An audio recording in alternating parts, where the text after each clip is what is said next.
समस्या डीजल गाड़ियों वालों की थी कि मुजफ्फरपुर शहर में जो है पूरे जिला में बंद हो गई गाड़ी, लेकिन उन्होंने वो एक वे क्लियर किया है जिसको हम लोगों ने उनको रूट बना करके दिया है देहाती क्षेत्र के लोगों को, कि जो देहाती क्षेत्र में जिस तरीके से परिचालन करते थे मुजफ्फरपुर शहर के शहरी क्षेत्र का जो इन पॉइंट है वहाँ तो उस चौक तक वो गाड़ी आएगी, उस चौक के बाद से वो गाड़ी फिर पूर्णतः वापस अपने जो रूट है उस रूट में लौट जाएगी। जो हमारा जैसे मुसारी ब्लॉक तक रूट बनाया तो उसमें मेरा जैसे कि जीरो मतलब जेल चौक तक जाना है गाड़ी, तो वहाँ तक सीएनजी चलेगा। जहाँ तक जो हमारा देहाती क्षेत्र है वहाँ से मेरा डीजल गाड़ी चलेगी। तो आज जिला पदाधिकारी द्वारा हम लोगों को बुलाया गया और हम लोगों की मांगों पर उन्होंने सहानुभूतिपूर्वक विचार करते हुए सभी मांगों पर उन्होंने कहा सहमति बनी है। बोले सभी चीज़ों को जो आपकी मांग है बिल्कुल जनून मांग है, इसे लागू किया जाएगा। मांग में हम लोगों का था कि जैसे डीजल टेम्पो को आपने बंद कर दिया, और जो मांग हम लोगों का था रूट को लेकर झंझट चल रहा था कि भाई गाड़ियों का परिचालन जो शहर में हम लोग का गाड़ी जैसे है पूरा हल्ला हो गया कि सभी पूरे जिला में बंद कर दिया गया है। तो उन्होंने कहा कि नहीं, सिर्फ नगर निगम के क्षेत्र में ही डीजल गाड़ियों का परिचालन बंद किया गया, वैसे बाकी और जगहों पर पूर्व की तरह गाड़ियाँ आपकी चलेगी। नमस्कार, आप देखना शुरू कर चुके हैं फर्स्ट लुक बिहार में, आपके साथ निजाम समी। जैसे आप सभी जानते हैं 1 अक्टूबर से जो डीजल की गाड़ियां थी वो बंद कर दी गई थी सरकार के द्वारा, जिसको लेकर काफ़ी यहाँ के जो लोग थे, ड्राइवर थे और यहाँ के संघ के द्वारा, ऑटो संघ के द्वारा काफ़ी विरोध प्रदर्शन किया जा रहा था। उसी क्रम में आज डीटीओ के आज पास में जीओबी यानी लोग थे संघ के, उस बैठक की है। बैठक में प्रस्तावित पास हुआ है, तो इस पर समीक्षा की जाएगी। और जो रूट जो थे पहले से 22 से 14 कर दिए गए थे, उस रूट पर भी समीक्षा करने की बात कही गई है। तो पूरे मामले को लेकर जो ऑटो संघ के अध्यक्ष है और जो महासचिव है क्या कुछ बता रहे हैं, पहले आप वो सुनिए। आज हम लोगों के साथ माननीय जिला परिवहन पदाधिकारी महोदय ने वार्ता करके जो मुजफ्फरपुर में जो समस्या थी उनको उन्होंने बहुत गंभीरता पूर्वक उन्होंने लिया है। जो समस्या डीजल गाड़ियों वालों की थी कि मुजफ्फरपुर शहर में जो है पूरे जिला में बंद हो गई गाड़ी, लेकिन उन्होंने वो एक वे क्लियर किया है जिसको हम लोगों ने उनको रूट बना करके दिया है देहाती क्षेत्र के लोगों को, कि जो देहाती क्षेत्र में जिस तरीके से परिचालन करते थे मुजफ्फरपुर शहर के शहरी क्षेत्र का जो इन पॉइंट है वहाँ तो उस चौक तक वो गाड़ी आएगी, उस चौक के बाद से वो गाड़ी फिर पूर्णतः वापस अपने जो रूट है उस रूट में लौट जाएगी, जिस पर उन्होंने अपना सहमति बनाई है। हम लोगों का मांग था कि मुजफ्फरपुर के शहरी क्षेत्र में जो यात्री शेड बन रहा है वहाँ पर टेम्पो और ई रिक्शा के लिए जो है ठहराव का बोर्ड लगाया जाए, जिस पर उन्होंने कहा है कि नगर आयुक्त महोदय को हम चिट्ठी यहाँ लिखेंगे जो उनको तुरंत बोलेंगे कि अविलंब वो लगाया जाए, जिस पर सहमति बनी है कि तुरंत ये काम को हम लोग जो है करने का काम करेंगे।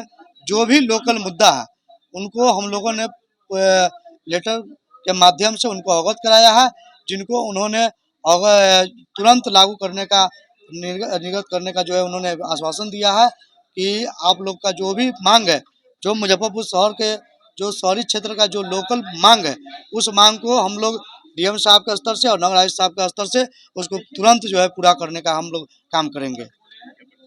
मोहम्मद इलियासुलू, महासचिव मुजफ्फरपुर ऑटो व रिक्शा कर्मचारी संघ। अधिकारी के साथ वार्ता हुई है। जो हम लोग कला दिवस मना रहे थे उसमें कुछ भेग थी। उन्होंने जो हमारा जैसे मुसारी ब्लॉक तक रूट बनाया तो उसमें मेरा जैसे कि जीरो मतलब जेल चौक तक जाना है गाड़ी, तो वहाँ तक सीएनजी चलेगा। जहाँ तक जो हमारा देहाती क्षेत्र है वहाँ से मेरा डीजल गाड़ी चलेगी। उन्होंने आज तक पुलिस प्रशासन जो सिपाही वगैरह था डिस्टर्ब कर रहा था, मतलब भेग बना हुआ था, आक्रोश था जनता में, उसको दूर किए हैं और कहें कि नहीं, हम लोग जो इसको त्रुटि है उस त्रुटि को खत्म करेंगे और आप लोग सुचारू सहयोग करें और चलावें। मुझे प्रवीण कुमार झा, ऑटो रिक्शा कर्मचारी संघ उपाध्यक्ष। हम लोग आज अपनी लंबित मांगों को लेकर हम लोग पिछले 1 तारीख से काला दिवस मना रहे थे जो 1 हफ्ता तक चलने वाला था। तो आज जिला पदाधिकारी द्वारा हम लोगों को बुलाया गया और हम लोगों की मांगों पर उन्होंने सहानुभूतिपूर्वक विचार करते हुए सभी मांगों पर उन्होंने कहा सहमति बनी है। बोले सभी चीज़ों को जो आपकी मांग है बिल्कुल जनून मांग है, इसे लागू किया जाएगा।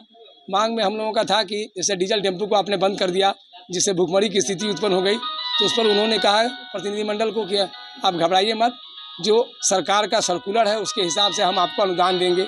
दूसरा फर्दर जो हम लोगों ने कहा कि अचानक बंद हो गया, हम लोग के पास कैश पैसा नहीं है, हम लोग बैंक से गाड़ी कैसे लेंगे जो सीएनजी में कन्वर्ट करेंगे तो उस पर उन्होंने कहा कि जीरो बैलेंस पर आपको गाड़ी देने की व्यवस्था की जाएगी।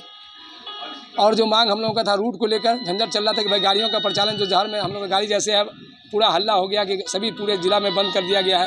तो उन्होंने कहा कि नहीं, सिर्फ नगर निगम के क्षेत्र में ही डीजल गाड़ियों का परिचालन बंद किया गया, वैसे बाकी और जगहों पर पूर्व की तरह गाड़ियाँ आपकी चलेगी। कहीं कोई दिक्कत नहीं होगा। क्या परिचय हो गया? ए आर अन्नू, अध्यक्ष मुजफ्फरपुर ऑटो रिक्शा एवं ई रिक्शा कर्मचारी संघ। तो आपने सुना ऑटो संघ के जो अध्यक्ष थे और महासचिव थे, उन्होंने कहा कि जिस तरह से यानी ड्राइवर को लोगों को परेशानी हो रही थी, जो लोन पर गाड़ी लिए हुए थे वो भी गाड़ी को यानी प्रशासन के द्वारा बंद कर दी गई है। और जो नए बस पड़ाव जो ज़िले के विभिन्न जगहों पर बने हैं, वहाँ पर एक ऑटो पड़ाव का भी प्रस्ताव यानी किया जाए, तो उसको यानी DTO ने एक्सेप्ट करते हुए कहा कि इसके जो जानकारी है हम नगर आयुक्त को देंगे और उस पर आगे की जो है इस पर बैठक जो है हम लोग करेंगे और सोच समझ के इसकी आगे की जो कार्रवाई है और रणनीति है इस पर हम बनाकर प्लानिंग करके इसको हम शहर में जहाँ पर बस पड़ाव वहाँ पर ऑटो पड़ाव का भी हम व्यवस्था कराएंगे। तो पूरे मामले को आपने सुना किस तरह से उन्होंने कहा। ऐसे ही खबरों के लिए हमारे साथ बने रहे। चैनल को सब्सक्राइब करें, फेसबुक पेज को लाइक करें।